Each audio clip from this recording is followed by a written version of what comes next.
Welcome to 2K academy.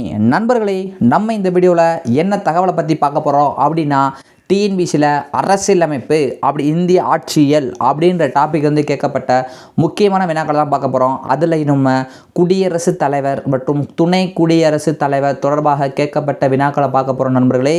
So குடியரசுத் தலைவர் என்பது எவ்வளோ முக்கியன்றது டிஎன்பிசி படிக்கிற எல்லாருக்குமே தெரியும். டிஎன்பிசி மட்டும் கிடையாது, ஆனால் குடியரசுத் தலைவர் பற்றிய question TNPSC, police, railway exam எல்லா எக்ஸாம்லுமே குடியரசுத் தலைவர் பற்றி இல்லாத கொஸ்டின்ஸே இருக்காது. ஸோ குடியரசுத் தலைவர் ரொம்ப இம்பார்ட்டன்ஸ் நண்பர்களே. ஸோ குடியரசுத் தலைவர் பற்றி நம்ம இந்த வீடியோவில் முழுமையாக பார்க்க போகிறோம். ஓகேவா நண்பர்களே? துணை குடியரசுத் தலைவர் பற்றி இடையில ஒரு சில கொஸ்டின்ஸ் வரும். ஸோ அதையும் பார்த்துக்கலாம். ஓகேவா?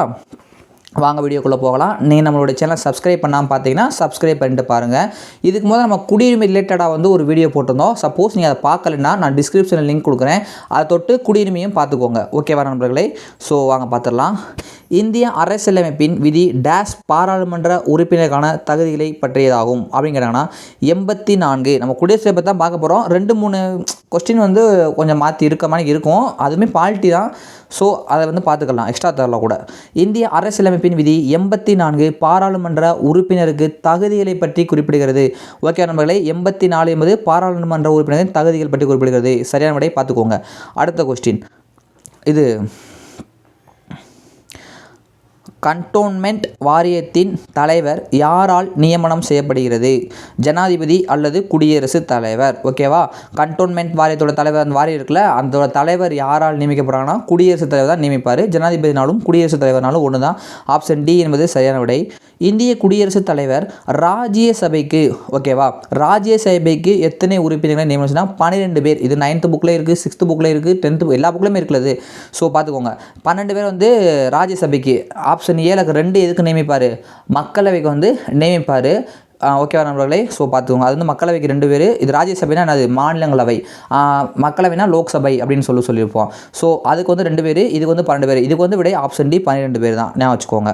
அடுத்து, யூனியன் பிரதேசங்களை குடியரசுத் தலைவர் கீழ்வரும் எந்த அமைச்சகத்தின் மூலம் நிர்வகிக்கிறார் அப்படின்னா, நம்ம யூனியன் பிரதேசங்கள் இருக்குது பார்த்தீங்களா, அந்த யூனியன் பிரதேசம் வந்து உள்துறை அமைச்சகத்தின் மூலமாக தான் வந்து குடியரசுத் தலைவர் வந்து பார்த்துக்குருவார், அதாவது நிர்வாகம் பார்த்துக்குருவார் நண்பர்களே. ஸோ இந்த கொஸ்டின் முக்கியமான கொஸ்டின். ஸோ இதெல்லாம் வந்து நல்லா பார்த்துக்கோங்க. அடுத்து, கீழ்கண்டவைகளில் ஏபிஜே அப்துல் கலாம் பற்றிய கூற்றுகளில் தவறானது எது அப்படின்னு கேட்குறாங்க. சரியானது எதுன்னு கேட்கல.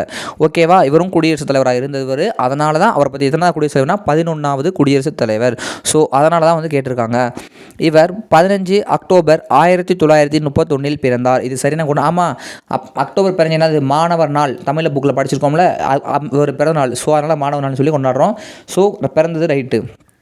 1997 இவருக்கு பாரத ரத்னா விருது கொடுக்கப்பட்டது. ஆமாம், நம்ம இது வந்து எங்கே இருக்குன்னு நீங்கள் ரொம்ப யோசிக்காதீங்க. 6th புக்கில் அந்த குடியரசுத் தலைவர் அப்படின்ற கடைசியாக அந்த பாடத்தில் வந்து இவர் அப்துல் கலாமு, அப்புறம் வளர்மதி, அப்புறம் இந்த செஸ் போர்டு விஸ்வநாத் ஆனந்த், மாரியப்பன், இவங்களை பற்றி ஒரு இது கொடுத்துருப்பாங்க. அங்கேயே இந்த 2 லைனுமே இருக்கும். ஓகே நண்பர்களே? ஸோ அங்கே பார்த்துக்கோங்க. அடுத்து, ஜூலை 25, 2002 இவர் இந்திய ஜனாதிபதியாக பொறுப்பேற்றார். 2002 to 2007 இவர் ஜனாதிபதியாக தான் இருந்திருப்பார். ஸோ இதுவும் சரியான விஷயம். ஜூலை 25ன்றது கொஞ்சம் படித்து தான் ஆகணும், கொஞ்சம் நேரம் வச்சுக்கோங்க. டி ஆப்ஷன் தப்பு அப்படின்னு சொல்கிறாங்க. 2005ஆம் ஆண்டு அமைதிக்கான நோபல் பரிசு, இவர் வந்துட்டு தப்பு, அதாவது இவர் நோபல் பரிசுலாம் வாங்கலைல்ல. ஸோ இது தப்பு. ஓகேவா? எந்த 2 ஜனாதிபதிகள் பாக்கெட் வீட்டோ அதிகாரத்தை பயன்படுத்தினார்கள் அப்படின்னு கேட்டாங்கன்னா, ராஜேந்திர பிரசாந்தும் மற்றும் ஆர் வெங்கட்ராமன், இவங்க 2 பேரும் தான் வந்துட்டு பாக்கெட் வீட்டோ அதிகாரத்தை பயன்படுத்தினார்கள் அப்படின்னு சொல்லுவாங்க. ஓகேவா நம்பளே? நல்லா இதெல்லாம் முக்கியமான கொஸ்டின்ஸ், நல்லா பார்த்துக்கோங்க. இது வந்து 2019 கேட்கப்பட்ட கேள்வி, கொஞ்சம் கஷ்டமாக தான் இருக்கும். ஏன்னா 2019 அப்போ தான் வந்து நியூ புக் வந்துருந்துச்சா. ஸோ ஒரு சில கொஸ்டின்ஸ் டஃப்பாக இருந்துச்சு. ஆனாலும் அரசியலமைப்பு அப்படின்றப்ப நம்ம நிறையா கொஸ்டின் தெரிஞ்சுக்கணும். அதுக்காக 2020 அப்புறம் வந்து நியூ புக்கில் கொஸ்டின்ஸாக இருக்கும். ஸோ நீங்கள் வந்து ஈஸியாக பார்த்துக்கலாம். ஆனால் இதையும் பார்த்துக்கோங்க, இதுவும் முக்கியம் தானே, சிலபஸ் சேஞ்ச் பண்ணதுக்கப்புறம் இதெல்லாமே. இந்திய குடியரசுத் தலைவர் அரசின் செயலாட்சித்துறை தலைவர் ஆவார். இந்த கூற்று என்னன்னா, கூற்று சரியான கூற்று தான். ஓகேவா? ஆமாம், இவர் தானே தலைவர். அவர் இராணுவத்தின் முப்படை தளபதி. இதுவும் சரிதான். கூற்று காரணம் 2மே சரி, ஆனால் சரியான விளக்கம் அல்ல அப்படின்னு சொல்லுறது. இதற்கு ஆப்ஷன் பி என்பது சரியான விடை நண்பர்களே. அடுத்து, பிரதம மந்திரி குடியரசுத் தலைவரால் நியமிக்கப்படுகிறார். ஆமாம், பிரதம மந்திரி குடியரசு நியமிக்கிறாரு. அடுத்து இதர அமைச்சர்களை பிரதம மந்திரியின் ஆலோசனைப்படி குடியரசுத் தலைவர் நியமிக்கப்படுகிறார்கள். இது கீழ்காணும் எந்த விதின்னு பண்ணுங்கன்னா 75ல் 1 10th புக்லேயே வந்து செகண்ட் லெசனில் இந்த லைன்ஸ் அப்படியே இருக்கும். 75ல் 1 வந்து குடியரசுத் தலைவர் வந்து பிரதமரை நியமிக்கிறாரு, அவருடைய ஆலோசனையின் பேரில் மற்ற அமைச்சர்களையும் நியமிக்கிறாரு அப்படின்ற விஷயம் வந்து 10th புக்லேயே இருக்கும். ஸோ பார்த்துக்கோங்க. அடுத்து சாரி நண்பர்களே, கொஞ்சம் இதாகிடுச்சு, ஒரு நிமிஷம். வந்தாச்சு. அடுத்து பாருங்களேன், இதோட அந்த 2019 முடியுது நண்பர்களே. அடுத்து 2021 போயிடுறோம். அடுத்து கொரோனா பீரியட்னால அந்த அப்போ எக்ஸாமும் நடந்திருக்காது, ஒரு எக்ஸாம் மட்டும் தான் இருக்கும். அடுத்து 22 வந்துடும். ஓகே, அடுத்து அரசியலமைப்பு சட்டத்தின் சரத்து 72 கீழான மன்னிக்கும் அதிகாரத்தை குடியரசுத் தலைவர் கீழ்கண்ட எந்த சூழ்நிலையில் பயன்படுத்தலாம் அப்படின்னு கேட்குறாங்க. எந்த சூழ்நிலையில் பயன்படுத்தலாம் தான் கேட்குறாங்க. ஸோ ஆப்ஷன் ஏ தான் சரியான விடை. அவர் அப்போ பயன்படுத்திக்கலாம். வழக்கின் விசாரணை குற்றவாளி என தீர்மானித்தால் மற்றும் தண்டனை கொடுக்கப்பட்ட பின்னர் வந்து அவர் வந்து 72 அது 72 என்னது, அவருடைய பொது மன்னிப்பு அதிகாரம் பற்றி குறிப்பிடக்கூடிய சரத்து தான் 72 நண்பர்களே. ஸோ தண்டனை கொடுக்கப்பட்ட பின்னாலே வந்து அவர் வந்து அந்த இதை பண்ணி அவர் மன்னிக்கலாம் தான் சொல்லியிருப்பாங்க. ஓகேவா. 72 இந்திய குடிமக்களுடைய அடிப்படை உரிமையை நிறுத்தி வைக்கக்கூடிய அதிகாரம் படைத்தவர் அல்லது படைத்தது என்னங்கிறனா குடியரசுத் தலைவர் மட்டும்தான். அந்த 2021 மட்டும் நிறுத்த முடியாது. அதாவது 10th புக்கில் வந்து அவர் வந்து அடிப்படை உரிமைகள் இருக்குது பார்த்தீங்களா, அது வந்து எல்லாத்தையுமே அவரால் நிறுத்த முடியும். ஆனால் எந்த ஒரு சூழ்நிலையுமே பிரிவு 20, 21 மட்டும் நிறுத்த முடியாதுன்னு சொல்லுவாங்க. எக்ஸ்ட்ரா தகவலாக அதை தெரிஞ்சுக்கோங்க. அடுத்து என்ன கேட்டிருக்காங்க, கூற்று காரணம் எந்த கூற்று சரியானது அப்படின்னு மாதிரி கேட்டிருக்காங்க. பார்த்துடலாம். இந்திய குடியரசுத் தலைவர் எதன் மீது ரத்து செய்கின்ற அதிகாரத்தை கொண்டிருக்கிறார் அப்படின்னு கேட்குறாங்க. இதுக்கு என்ன விடை, ஆப்ஷன் ஏ 1, 4 மட்டும் சரியானது கொடுத்துருக்காங்க. சாதாரண மசோதாவை ரத்து, ஆமாம் குடியரசுத் தலைவர் ஒரு சாதாரண மசோதா, அதை அழகாக ரத்து செய்யலாம்ப்பா. ஸோ ரத்து செய்யலாம், அது சரி. அடுத்து 4வது ரைட்டுன்னு கொடுத்துருக்காங்க. மாநில சட்ட மசோதா மீது ரத்து செய்யலாம். ஸோ ரெண்டுமே ரைட்டு, 1, 4 சரி. அப்போ 2, 3 தப்புன்னு சொல்லியிருக்காங்க. என்ன பார்த்தோன்னா நிதி மசோதா மீது அரசியலமைப்பு சட்ட திருத்த மசோதா மீது, இப்போ நிதி மசோதா வந்து குடியரசுத் தலைவருக்கு வந்து அனுப்புகிறாங்கன்னு வச்சுக்கோங்களேன், அவர் வந்து அதை மறுபரிசீலனை கூட செய்ய சொல்லலாம். ஆனால் அவர் வந்து ரத்து செய்ய முடியாது அப்படின்னு சொல்லி கொடுத்துருப்பாங்க. ஓகேவா. அரசியலமைப்பு சட்டத்திட்ட மசோதாவும் அப்படி தான், அவர் வந்து மறுபரிசீலனை செய்ய சொல்லலாம் நண்பர்களே, ஆனால் ரத்து செய்ய வந்து சொல்ல முடியாது. ஓகேவா.